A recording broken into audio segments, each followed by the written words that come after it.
अगर मैं आपसे ये कहूँ कि हमारी जन्म कुंडली जो है, जिसे हम लग्न कुंडली बोलते हैं, वो एक तरह का कोडेड मैप है, तो अब क्या आप मानेंगे? लेकिन ये सच है। और ये क्यों है, ये हम आगे वीडियो में आपको बताएंगे। आगे बढ़ने से पहले हमारा चैनल सब्सक्राइब कर लें और उस नोटिफिकेशन ऑन कर लें, ताकि हमारे वीडियो आपको समय समय पर मिलते रहे।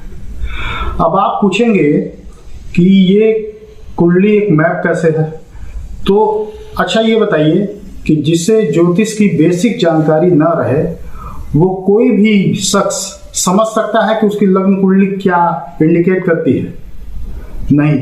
वो इस वजह से, पहली चीज तो उसके मैं महत्वपूर्ण कारण बता देता हूँ। कोडेड मैप क्या होते हैं? कोडेड मैप या कोई पुराना आप कोडेड वो देखेंगे तो वो होता है, पहली बात तो उसमें गणितीय संख्याएं होती हैं, न्यूमेरिक्स होते हैं, और एक मैप बना होता है जिसमें इंडिकेशन होता है। तो हमारी जो लग्न कुंडली है, ये भी उसी तरह का कोडेड मैप है। पहली बात तो ये जिसको इंडिकेट, इसके 4 खाने जिस चीज को इंडिकेट करते हैं, वो कोई चौकोर चीज नहीं है, वो एक गोलाकार चक्र है।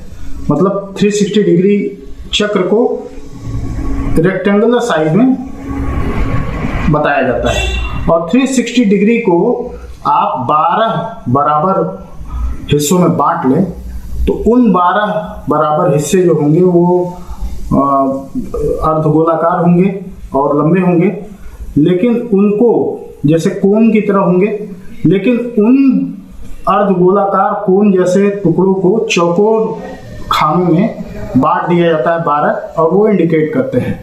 तो हमारी लग्न कुंडली जो है वो एक तरह का इंडिकेशन है। आप लग्न कुंडली देखेंगे तो पहला जो भाव है वो सबसे ऊपर जो दिखाई देता है वो पूर्व दिशा है, उसके नीचे पश्चिम दिशा है, इस तरफ मतलब लेफ्ट हैंड साइड में सामने से आप देखते हैं तो उत्तर दिशा है, और राइट हैंड साइड में मतलब 10वां भाव होता है वो दक्षिण दिशा है, और बाकी जो दूसरा भाव होता है वो पूर्व और उत्तर दिशा के बीच का पहला कोना, और तीसरा भाव जो होता है वो उत्तर और पूर्व दिशा के बीच का उत्तर से सटा हुआ कोना होता है। ऐसे ये 12 अलग अलग हिस्से हैं, तो इनको हमारी लग्न कुंडली इंडिकेट करती है। और क्या बताती है? और लग्न कुंडली ये बताती है कि आपके जन्म के समय में कौन सा नक्षत्र, कौन सा ग्रह किस नक्षत्र में किस राशि में स्थित था। किस राशि में स्थित था वो आप जन्म कुंडली में देखेंगे तो एक नंबर्स लिखे होते हैं, वो नंबर्स उन राशियों के नंबर हैं। पहली राशि मेष है, दूसरी वृष है, तीसरी मिथुन है, चौथी कर्क है, 5वीं सिंह, 6वीं कन्या, 7वीं तुला, 8वीं वृश्चिक, 9वीं धनु, 10वीं मकर, 11वीं कुंभ और 12वीं मीन। ये 12 राशियों के अंक हैं। तो जो अंक जिस खाने में लिखा होगा, समझ जाइए उस दिशा में वो राशि उस समय स्थित थी। पूर्व में वो राशि जो स्थित होती है, पूर्व में स्थित राशि को पहले खाने में दिखाया जाता है, जैसा कि आप इस लग्न कुंडली में देख सकते हैं। तो आपके जन्म के समय कौन सा ग्रह किस खाने में है, ये बताता है कि वो किस राशि में था। अच्छा, और इसके अलावा आप देखेंगे कि जो लग्न में उदित राशि है, आप लग्न में उदित राशि वो हमारा लग्न होती है, वो हमारा कैरेक्टर, हमारा स्वभाव, हमारा चारित्रिक विशेषताएं, हमारा रंग रूप, इसको निर्धारित करती है, और बाकी भाव अलग अलग राशियों को निरूपित करते हैं, वो हम आपको आगे बताएंगे। इसमें हम आपको शार्ट में मुख्य चीजें बता रहे हैं। आप बहुधा लोग सवाल करते हैं कि 2 लग्न कुंडलियां एक जैसी होती है, चूंकि 12 ही संख्याएं हैं और 9 ही ग्रह हैं, उनको कैसे निरूपित किया, 12 भाव हैं, उनको कैसे निरूपित किया जाएगा, कब कॉम्बिनेशन बनते हैं। लेकिन आप ये समझ लीजिए कि कोई कुंडली किसी के जैसी तभी हो सकती है अगर एक ही समय, अगर वो जुड़वा भाई हो और उनमें आधे 1 मिनट का अंतर हो, क्योंकि 4-5 मिनट बीतने पे तो नवमांश भी बदल जाता है, दशमांश, और 30 कुंडलियां होती हैं, अलग अलग कुंडलियां होती हैं, वो सारी बदल जाती हैं। लेकिन और आपको मैं थोड़ा सा बता देता हूं, आप ये जान लीजिए कि शनि और, जैसे एक एग्जांपल लीजिए, शनि और राहु 1979 में एक राशि में थे। उसके बाद आप देखेंगे कि 1979 में वो इसमें सिंह राशि में थे।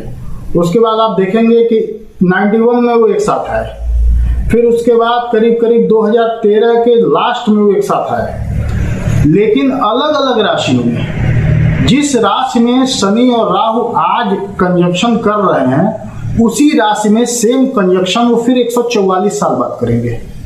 लेकिन 144 साल बाद जब शनि और राहु कंजक्शन करेंगे तो जरूरी नहीं है कि चंद्रमा वहां हो। चंद्रमा तो खैर 27 दिन में घूम के आ भी जाता है, सूर्य भी साल भर में आ जाता है। अगर एक साल वो कंजक्शन करेंगे तो चंद्रमा और सूर्य में से शायद कोई एक ग्रह आ जाए, लेकिन गुरु नहीं आएगा, जरूरी नहीं है। गुरु हो सकता है कहीं और हो, वो एक साल में अपना एक राशि बदलता है, 12 साल में राशियों का चक्कर पूरा करता है। तो गुरु हो सकता है उस राशि में ना आए, चंद्रमा आ सकता है, क्योंकि चंद्रमा 27 दिन में, अगर 27 दिन तक उनका कंजंक्शन बना रहता है तो चंद्रमा हो सकता है उस बीच आ जाए, लेकिन जरूरी नहीं है सेम डिग्री हो। तो एक दो कुंडलियां बहुत रेयरली मैच करती हैं। और जिस जमाने की हम बात कर रहे हैं, जब ये लग्न कुंडलियां बनाई जाती थी, तो एक बस्ती की आबादी 2-4 हजार, एक शहर की आबादी 10-20 हजार, 1 लाख होती थी। कभी कभी बच्चे पैदा होते थे, तो उनकी कुंडलियां जो होती थी एकदम यूनिक होती थी। दो लोगों की कुंडलियां जल्दी मिलती नहीं थी, इसीलिए डाटा बनाने में ज्यादा आसानी है।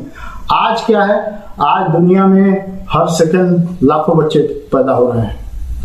तो लाखों नहीं तो हमारे ख्याल से हजारों तो होते ही होंगे। तो एक सेकंड में 1000 बच्चे पैदा होते हैं, तो उनकी कुंडलियां एक जैसी हो सकती, लेकिन नहीं हो सकती है, क्योंकि दूरी बदलने के बाद चंद्रमा बदल जाता है, एंगल बदल जाता है, उसका डिग्री बदल जाती है, उसके मिनट्स बदल जाते हैं। तो लगभग एक कुंडली दूसरी कुंडली से तभी सेम हो सकती है जब उसका बर्थ टाइम एक ही हॉस्पिटल में, एक ही दिन, एक ही जगह, एक ही टाइम हुआ हो। यानी कि लगभग जुड़वा बच्चों का, या एक साथ अगर बच्चे पैदा हो, बच्चों का एक साथ अगल बगल पैदा हुए बच्चे का भी नहीं हो सकता, क्योंकि डॉक्टर एक ऑपरेशन से दूसरे ऑपरेशन में कम से कम 10 मिनट का टाइम तो लेता ही होगा।